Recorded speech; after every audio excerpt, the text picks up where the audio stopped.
The state government aims to reduce landfill waste by 60% over the next 4 years.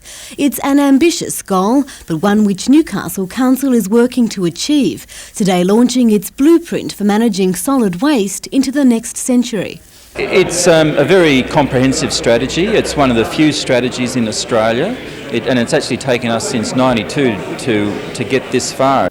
It hopes to both reduce the amount of waste and to also divert waste away from landfill disposal through recycling and reuse methods.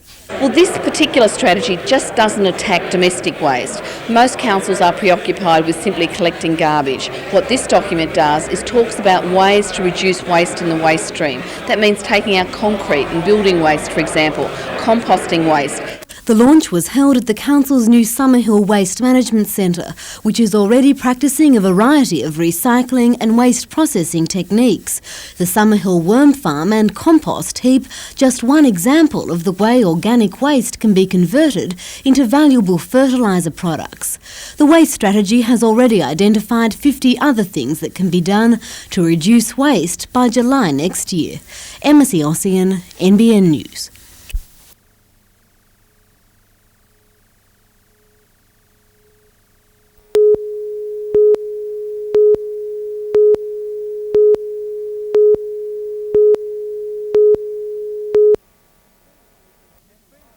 It's been a season of many highlights across the state in rugby league, and tomorrow night in Sydney, personal achievements will be recognised with the presentation of the Country Rugby League's Player of the Year. The best form guard is usually selection in the New South Wales residents' side.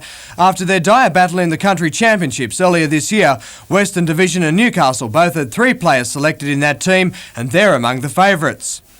From Western Division, centre Brett Gallard, lock Jason Priest and front rower and captain Jason Darcy are given a big chance, while South Newcastle's Steve Halen and the Western Suburbs duo of Brett Cullen and Steve Storey will fly the Newcastle Division flag. The Hunter has enjoyed success in recent years. In 1994, Brian Quinton from Curry won the prize after a brilliant year that saw the Bulldogs win the grand final, while last year's Player of the Year was Cessnock's Jamie Forbes. He now plays for the Sydney Tigers. Talent scouts will again be on hand for tomorrow night's presentation in Sydney.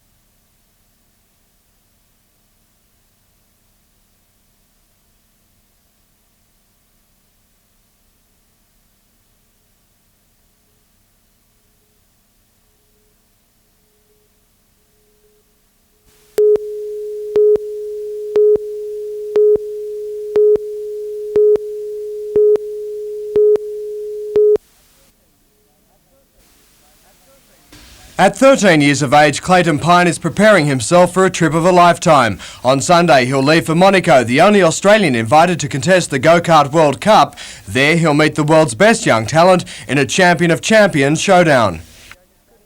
I just couldn't believe it. I was ecstatic when I heard. It's just such a great opportunity. He's still 3 years shy of getting his driving licence, but already the Cessnock student races at speeds in excess of 120 kilometres an hour. He's won numerous club and state series and finished second in the Australian titles, but the team is expecting much tougher opposition in Monaco. The competition over there is invitation only. It's the Champion of Champions race, so it's the best the world can produce at 13, 14-year-old. It's going to be very, very tough, but I haven't seen the track, no. But the tracks over there are quite straining, they're quite big. The event is the pinnacle of go-kart racing in the world and is set to be watched by thousands of people. I hope it's all the right people to start paying some bills.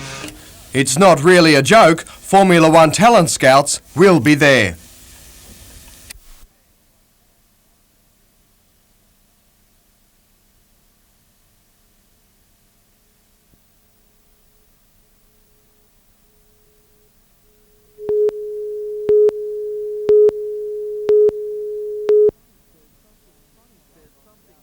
There's something funny going on down on the farm.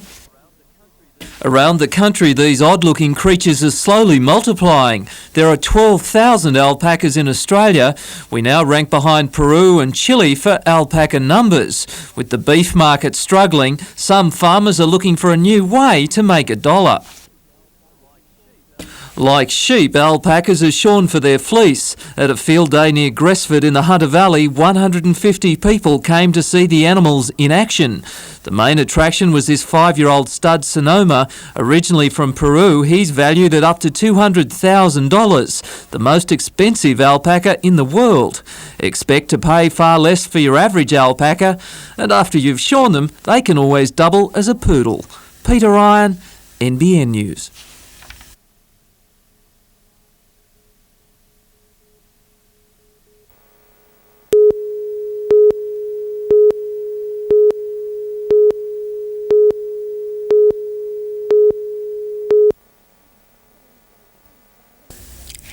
Police say 25 snakes have been found in the Bondi Roadhouse, including taipans, death adders, pythons and king browns, along with the rare collet snake. They were reportedly kept in cages in a bedroom. The reptiles are now in the care of the Wildlife Service. 27-year-old Dion Beecham has been taken into custody. He is facing charges under the National Parks and Wildlife Service Act. And police say more than 6 kilograms of cannabis, with an estimated street value of $135,000, was also uncovered.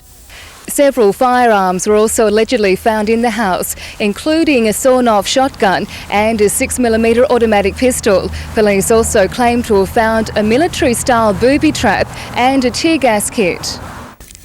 Beecham has been refused bail to appear again in Wyong Court next month. His solicitor lobbied for bail, saying Beecham had a de facto wife and 2 young children to care for and had been ejected from his home at the age of 13. Jenny Crouch, NBN News.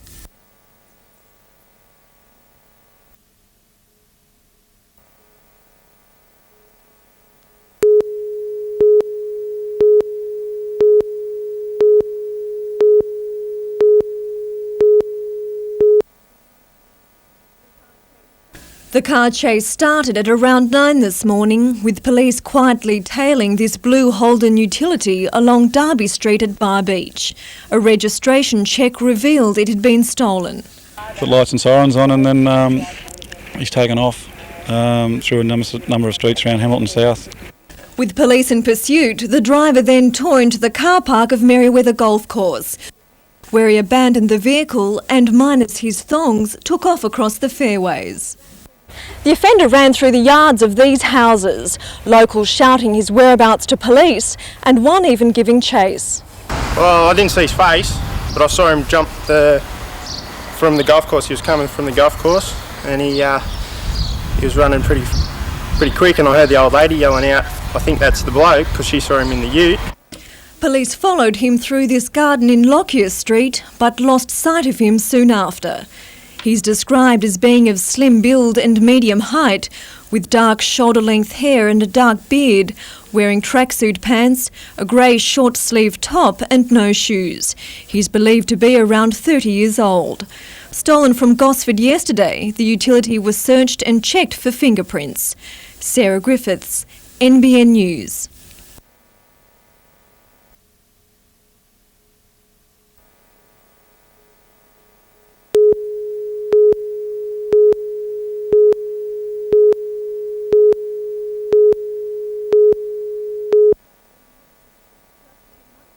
Just 10 months ago, doctors held little hope for 9-year-old Ben Weshi.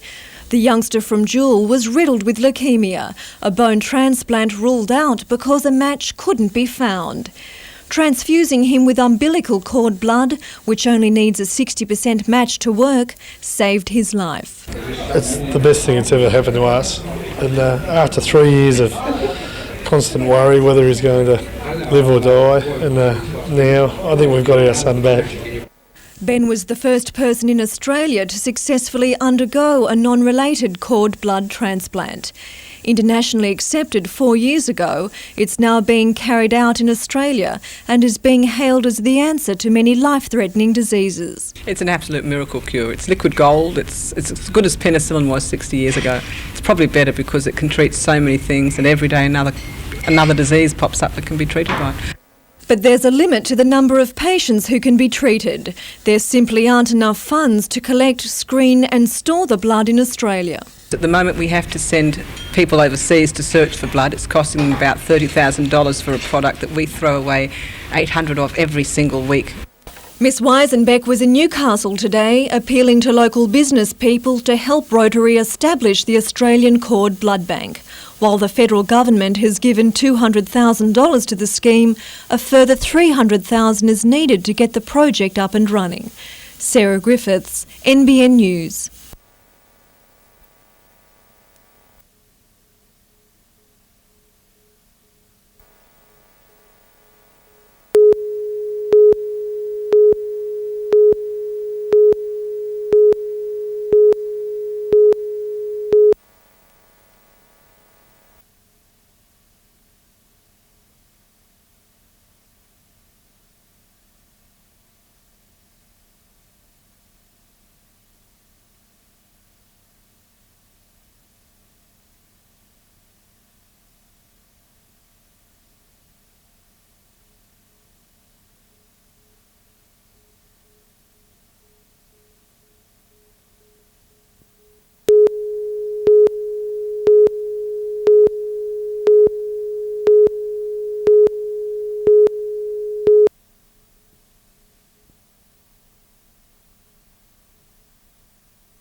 Dairy farming has been traditionally a male-dominated field, not just in the workplace but also in the overall administration of the industry. But that could be about to change. Always women have been involved on the farm, but they've not been involved in the public decision-making in the agri-politics of the dairy industry. Groups of dairy women from across the state met at Tocal near Maitland today. Their aim to get more women into the industry boardrooms. With dairy farming facing massive changes with deregulation, environmental concerns and changing markets, they say female management skills can no longer be disregarded. The future needs all our talents and resources. We just can't afford to have the women stay at home and be farmers' wives. Meanwhile, Tocal has just wound up its Dairy Farming Field Days Expo, 100 exhibitors showing off the latest technology on the land. You have to plan for the future and make sure that you'll be profitable in the next 5 or 10 years. Peter Ryan, NBN News.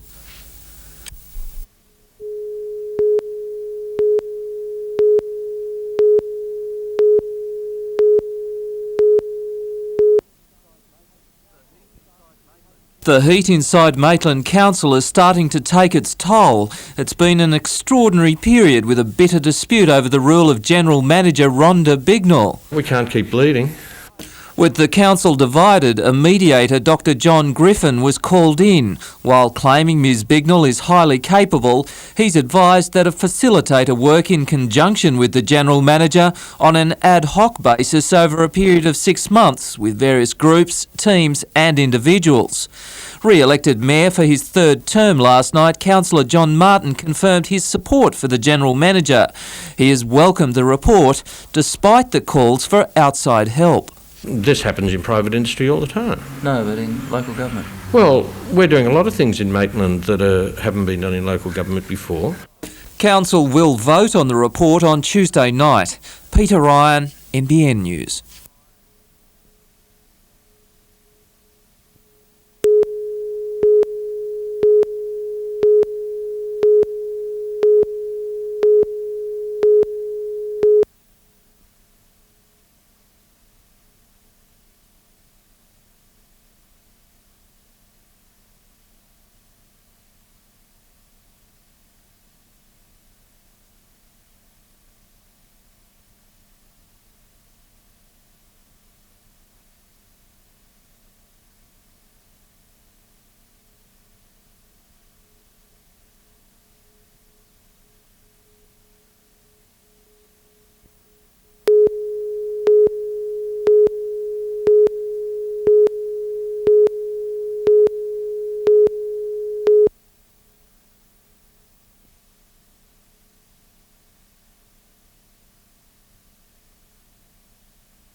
It's this kind of negligence the EPA is cracking down on, with the legislation introduced in Parliament to update the Waste Management Act.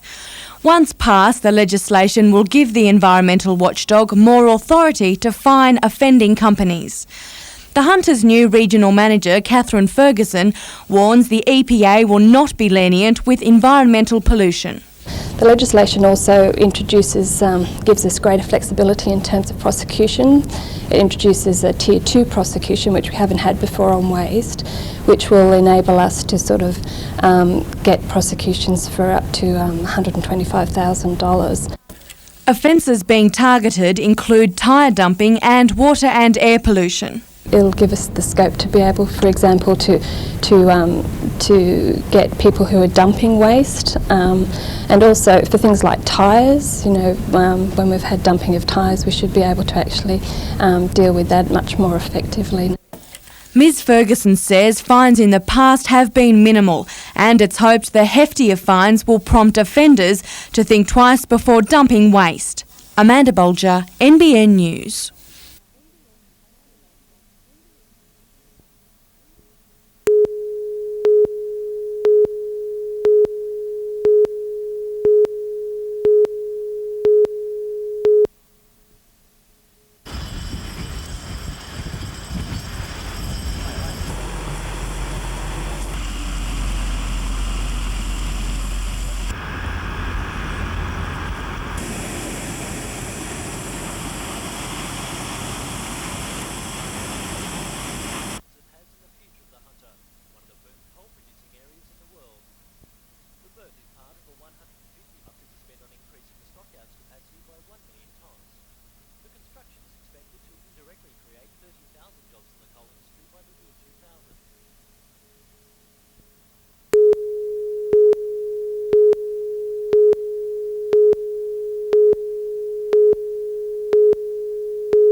from last, Diabolical with a flashing late run, lifted in front though, Diabolical won't reach him and lifted, wins it from 9, 1 and 6, the Quinella $60.30 trifecta $499 and 40 cents.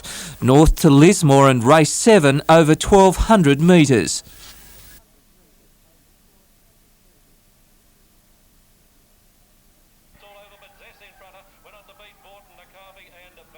And Fatty would have been impressed with the run. 10, 9 and 3, Quinella $111.90, trifecta $1,342.40.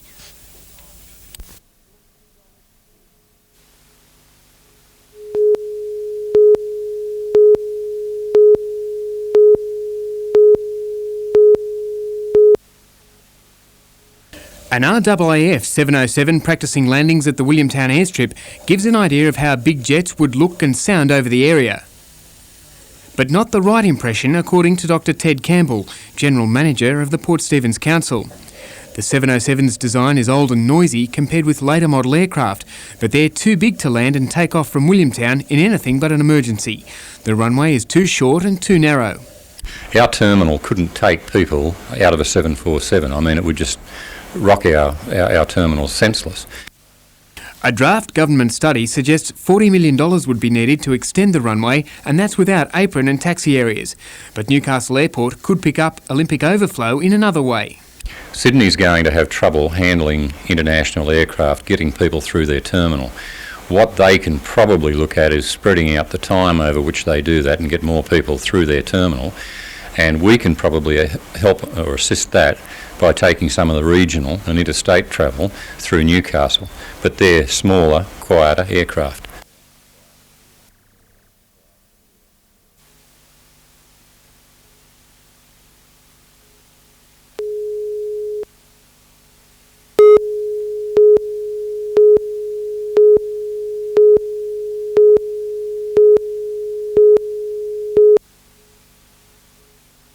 For the past 5 years, Raymond Terrace has been looking to plug a $70 million leak of consumer revenue to other shopping centres. After calling for tenders, the Port Stephens Council is continuing negotiations with the Conducts Corporation from Sydney for a new shopping centre. Traders were keen to see concept plans for the mall off William Street, leading to variety shops, car parking, a department store and supermarket. It was a chance as well to voice concerns over the viability of their businesses. I was involved in the Terrace Plaza development in 1982, and certainly we had similar comments then, and we do in other regional centres where we've been involved in developments, because people in town don't believe that there's going to be enough new traffic generated to bring people back into Raymond Terrace that are currently going elsewhere to shop. The practice of fuel blending crops up periodically and has received extra attention in Sydney, but the NRMA has warned motorists in the north to be aware.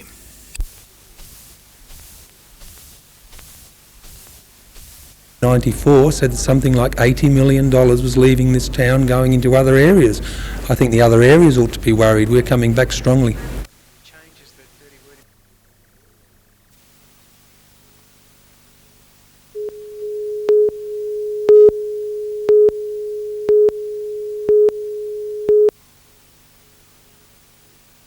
Not only is fuel blending unfair trading, it can also cause costly and potentially dangerous damage to vehicles. According to the NRMA, unscrupulous service station operators blend the highly volatile substitutes with the fuel and sell it as diesel. The early warning signs of the trick come with the price.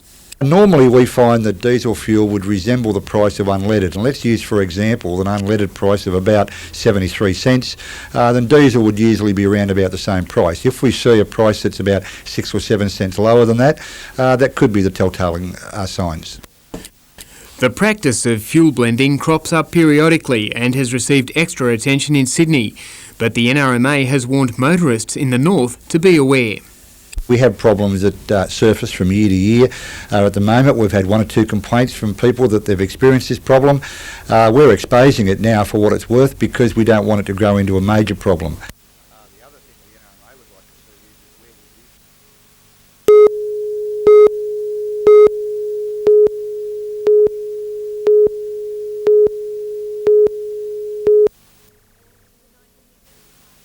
The 96 Enterprise Awards are a chance for the Newcastle Chamber of Commerce to recognise the outstanding achievements of businesses in the region. At Customs House today, the Esplanade Hotel in Newcastle East was awarded Small Business of the Year, Cardiff-based ABB Installation taking out the Large Business category. For both companies, their reasons for winning were simple. The people, without question. The business we're in, which is contracting business, you're totally dependent on the ability and performance of the people. And for Ian Baker of the Esplanade, the innovation and dedication of his employees gives him great confidence for the future. Just like the award says, enterprise. You know, we're a company that rewards enterprise. Tourism is a growing industry, and the more we can do for it, the better for Newcastle, I think. Sarah Griffiths, NBN News.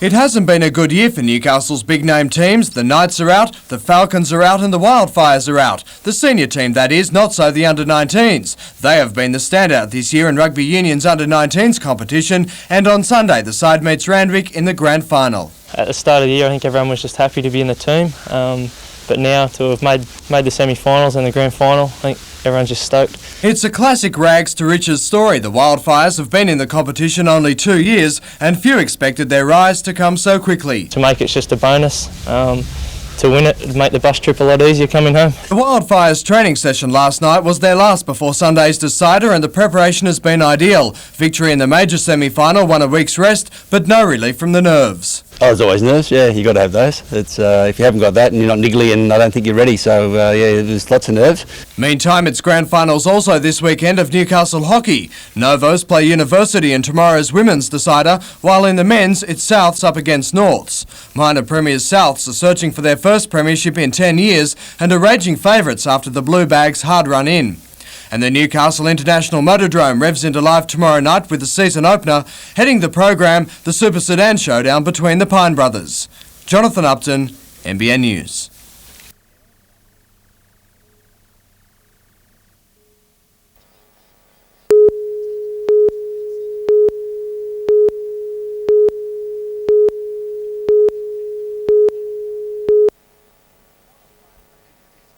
The Wildfires may be debutants in the under-19s competition, but they played like season campaigners at Waratah Rugby Stadium in Sydney, the visitors up against the Galloping Greens from Randwick in the grand final. Boasting one of the strongest forward packs in the Cup, the damp conditions played into Newcastle's hands. The Wildfires spent the first half almost entirely in opposition territory until Randwick found space in the backs, flat passes and plenty of pace out wide, giving them their first sight of the try line. Rock-solid defence kept the Sydney siders out, but back where they wanted to be at the other end of the park, a penalty for raking presented Luke Jones with a shot for the first points of the match. 3-0, and from the ensuing play Newcastle sparked into life. A brilliant piece of running rugby from Andrew Kilgore and the Wildfires raced further in front. Luke Jones added the extras, Newcastle going to the break with a 10-point lead.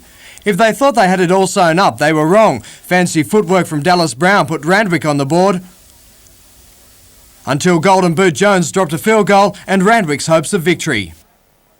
Matt Helensky charged to put the result beyond doubt, and another field goal and late try capped off a brilliant grand final and season for the Wildfires. Oh mate, it's unbelievable, lost for words. Absolutely proud of them, sensational bunch of blokes.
The storm clouds were brewing early this afternoon. By around 3:30, Mother Nature struck with all her fury. The hail left its mark, with some of the hailstones the size of golf balls. Not very good watching the football when this happens. In a 15-minute strike, houses were unroofed, tiles and windows shattered. Scores of cars have been ruined by the downpour. It's regarded as one of the worst storms in living memory, the damages bill estimated to run into the millions. While conditions are still gloomy tonight, a massive clean-up task is underway, locals hoping to get their homes and properties back into order. Peter Ryan, NBN News.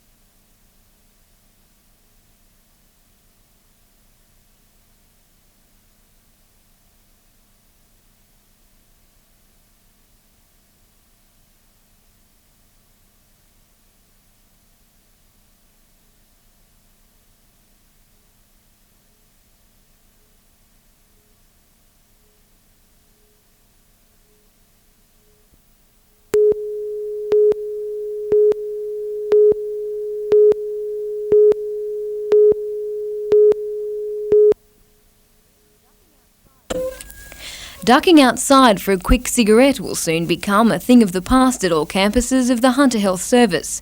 Heading the push in New South Wales is the Fresh Air campaign, launched today at the John Hunter Hospital to provide a cleaner, healthier environment for everyone who enters the grounds. Well, today the Hunter Area Health Service makes another step forward in improving health in the Hunter and also practising what it preaches. But the campaign has come under fire from smokers amongst both staff and patients who say it's discrimination. No, I reckon that stinks in one way, because you withdraw from the cigarettes and it's pretty hard not to have a cigarette when they tell you not to. We're out in the fresh air, we're not harming anybody here. Because I work in the hospital system, I do find a few problems with it because there's cigarette butts laying around everywhere. So if people were probably just a little bit more considerate and put them in the ashtrays, we probably wouldn't have this problem. Coincidentally, the state government has also introduced a tough new stance on smoking, this time targeting minors. From today, retailers face prosecution for selling cigarettes to underage people without asking for identification first. Well, we strongly endorse that move, no proof, no purchase for people under the age of 18. While the percentage of the population smoking is falling, we see a continued increase amongst teenagers.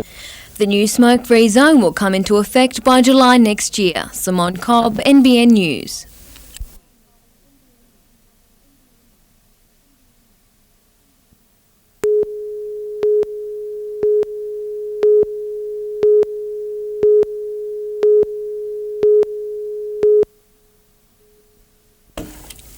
The blustery conditions did little to rattle the experienced state teams who came head-to-head in day one of the National Veterans Championships. 44 teams from all states are contesting the titles, the first year to include an over-60s division. Newcastle hockey legend Jim Stanbury, an over-60s player himself, said the demand for the higher age division was huge. Last year we were getting too many fellows that were getting towards their end of their reign of over 55, so they thought we'll keep everybody in, we'll form a division called over 60s, and we've done well. We've got 5 teams. The event attracted the talents of 3 former Olympians, including Ken Clark, Errol Bill and Edgar Fernandez. While it's serious business during play, the social scene off-field makes the competition all the more enjoyable. They're obliged to go in the hospitality and have a couple of beers with one another and tell each other how good they play and all the rest of it, and then that's the way the hospitality goes, and we enjoy one another's company. The finals start at the end of next week. Simone Cobb, NBN News.